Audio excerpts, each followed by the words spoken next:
shaxmat tuzib oldik. Shaxmatdan keyin yetib aylanma qoldiqli vedimiz, ya'ni оборотный saldo vedimiz dedik. Оборотный saldo vedimiz tuzish uchun bizga nima kerak bo'ladi? Bizga qatnashgan barcha shotlar kerak bo'ladi. Uni alohida sortirovka qilib olish uchun boshqa ustunga tashlab qo'yaman. Hozircha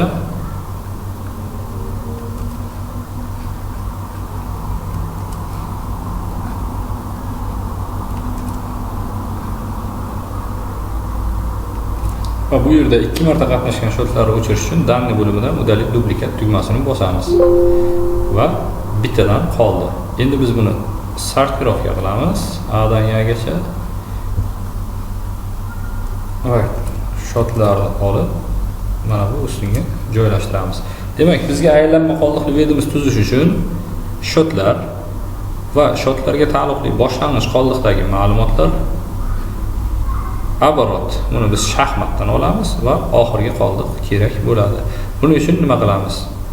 Boshlang'ich qoldiqda 0130 shotda 3 million so'm qoldiq bor ekan. Shuni 0130 boshlang'ich qoldiqqa 3 million so'm yozamiz.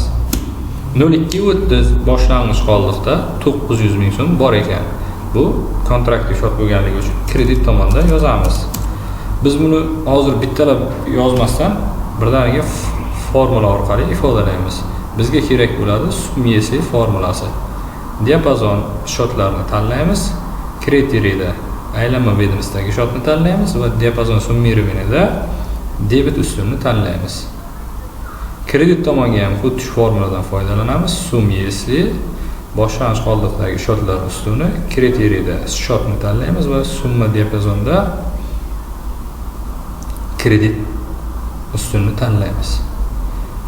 Va formulani oxirigacha ko'chirib tashlasak, bizda boshlang'ich qoldiqdagi ma'lumotlarni ko'chirib o'tadi. Оборотda shaxmatdagi ma'lumotlar foydalaniladi. Ya'ni debit ustunda 10 da jami 300 ming so'm bor ekan. Aylanmada 300 ming so'm, aylanmada 10 shotida 300 ming so'm yozamiz. 20 shotida 1 million 920 ming so'm bor ekan. Aylanmada 20 topib 1 million 920 ming so'm yozamiz. Biz bularni ham qo'lda bittalab yozmasdan formuladan foydalanamiz. Formuladan sumyesi formulasini olamiz va provodkadan to'g'ridan-to'g'ri ko'chirib qo'yaveramiz. Debit ustunni tanlaymiz, kriteriyda shotni tanlaymiz va summa diapazon summirованiyda summa ustunni tanlaymiz. Kredit tomonda ham shu formuladan foydalanamiz.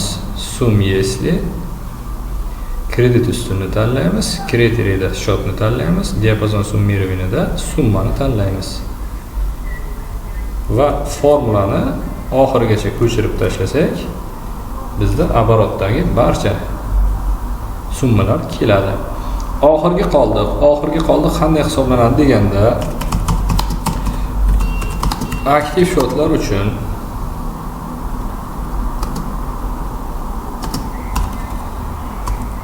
boshlang'ich qoldiq debitiga qo'shiladi оборотning debiti hamda ayriladi оборот krediti. Chiqqan natijani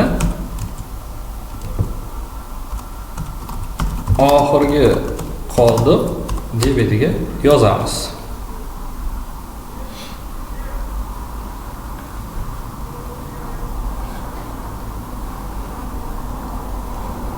Manimcha ko'rindi.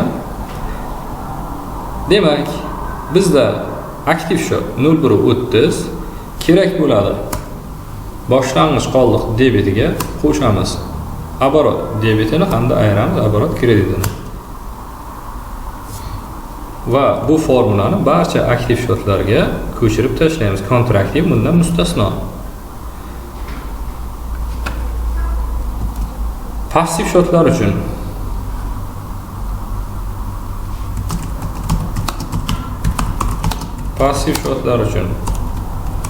boshlang'ich qoldiq kreditiga qo'shamiz оборот kreditini, ayiramiz оборот debitini. Chiqqan natija oxirgi qoldiq kreditida aks ettiriladi.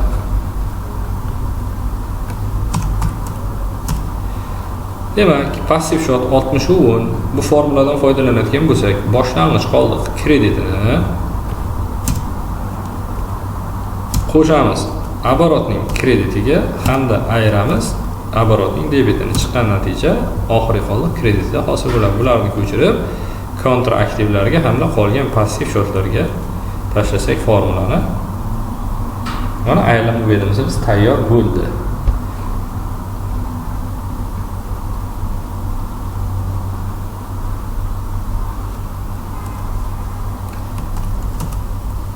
Demak, debit ustun hamda kredit ustun teng chiqdi. Bizga bu balans berdi degani.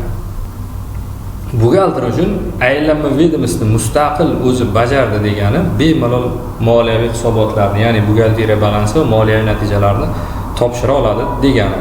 Hozir biz aylanma vedomost misolida buxgalteriya balansini shakllantirishni ko'rib chiqamiz.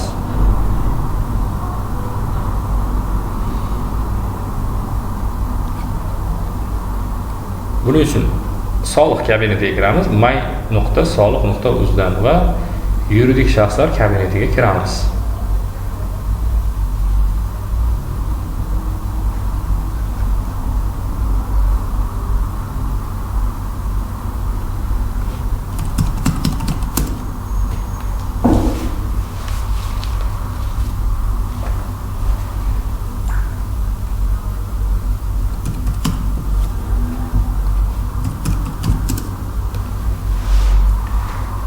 Yuridik shaxs kabinetiga kirib oldik. Bu yerda yuridik shaxslarning hisobotlarini yuborish bo'limi bor. Shu bo'limni tanlaymiz va jurnalda avvalgi jo'natilgan 3 ta hisobot ko'rinib turadi. Biz uchun elektron shakllar kerak bo'ladi. Elektron shakllarda soliq hisobotlari yuborish uchun paketlar mavjud. Bizga moliyaviy hisobotlar kerak bo'ladi. Moliyaviy hisobotlardan ham biz umumiysini tanlaymiz. Sug'urta va bank va xalqaro hisobot topshiruvchilar qolgan bo'limlarni tanlash mumkin. Biz moliyaviy natijalar to'g'risidagi umumiy bo'limni tanlaymiz hamda buxgalteriya balansini tanlaymiz. Bu yerda e'tibor qiling, 1000 so'mda to'ldiriladi deb yozib qo'yilgan. Hisobot turi, hisobot birinchi marta topshirayotganingizda agar siz tegishli o'zgartirishlar kiritib hisobotni boshqatdan ikkinchi, uchinchi marta topshirayotgan bo'lsangiz, qayta hisobotni tanlaysiz. Hisobot tegishli yilni tanlaymiz.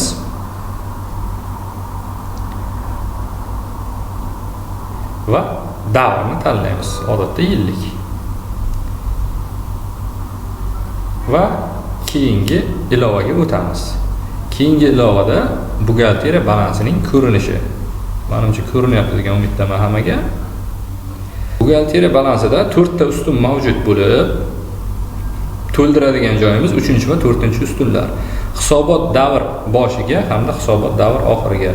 Bizda hisobot davr boshiga ma'lumotlar qayerdan shakllanadi deganda, aylanma vedomostining boshlang'ich qoldig'idagi ma'lumotlar buxgalteriya balansining hisobot davr boshiga to'ldiriladi. Hisobot davr oxiriga esa aylanma vedomostining oxirgi qoldiqdagi ma'lumotlarni ko'chirib o'tkazamiz. Demak, bizda nima mavjud? Birinchisi 0130 3 million so'm. Endi ko'rsatkichlar nomi ichidan biz 0130 shotini topishimiz kerak. Bu yerda qavschida yozilgan bo'ladi shotlar. Mana 0100 umumiy 01larning yig'indisi degani. 0130 demak 0-10-satrda yoziladi. Bizda 0130 da 3 million so'm mavjud ekan. 1000 so'mda qisqartirib yozsak, 3000 so'm yozamiz.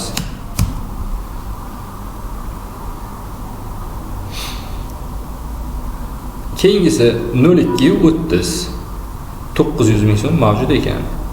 Bu yerdan o'tamiz hamda 0200 ko'rsatkich nomini topdik. Bu 0-11-satrda ekan. 900 ming so'mni 900 deb yozamiz.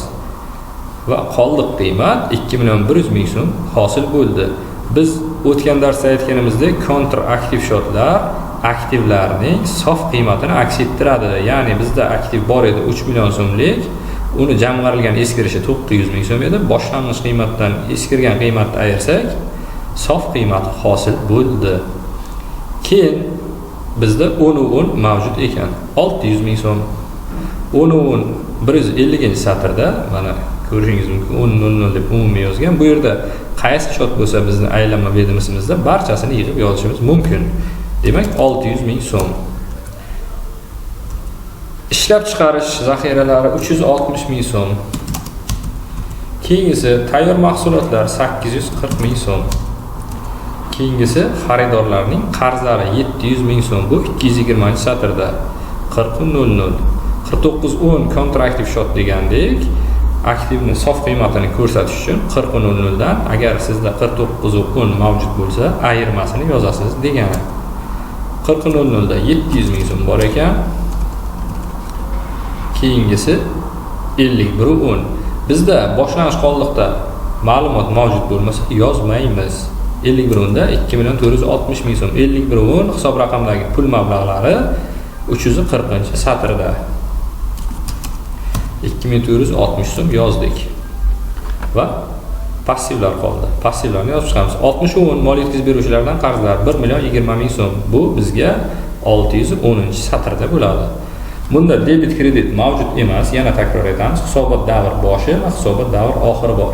400-satrgacha buxgalteriya balansi aktivlari 410-satrdan 780-satrgacha passivlar yoziladi. Demak, 610-satrda mol yetkazib beruvchilardan qarz 1.020 ming so'm ekan. Qisqartirib 1.020 yozdik. 65.20 144 ming so'm. Keyingisi 67.10 1.200 ming so'm. 68.10 720 ming so'm. 83.30 ustav kapitali 80lik shotlar tepada bo'ladi. Mana ko'rishingiz mumkin. 83.00 2.900 ming so'm va taqsimlanmagan foyda 1.76 ming so'm. Demak, hisobot davr boshiga jami aktivlarimiz 7.60 ming so'm bo'ldi. Hisobot davr boshiga passivlarimiz jami 7.60 ming so'm bo'ldi. Bu balans berdi degani. Endi hisobot davri oxirini ham shu tartibda to'ldirib chiqamiz.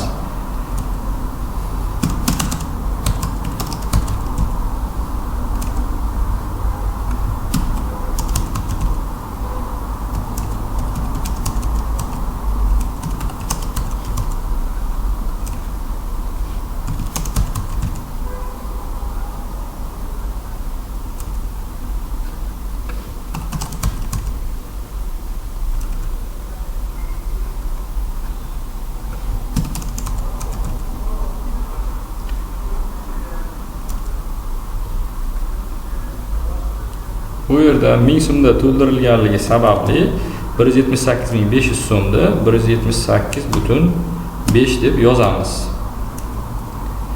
Va yana bir narsani ta'kidlab o'tish kerak. 65.30 shoti keyinchalik hosil qilingan shot buxgalteriya balansida u blankada mavjud emas. Shuning uchun 700-ustunga 65.20 shotiga qo'shib yoziladi. Ya'ni 65.20 da 324 ming so'm mavjud. Bunga qo'shamiz 65.30dagi 1.5 ming so'mda, shunda 325.500 bo'ladi. Biz 65.20-shotni 700-satrga 325.5 deb yozamiz.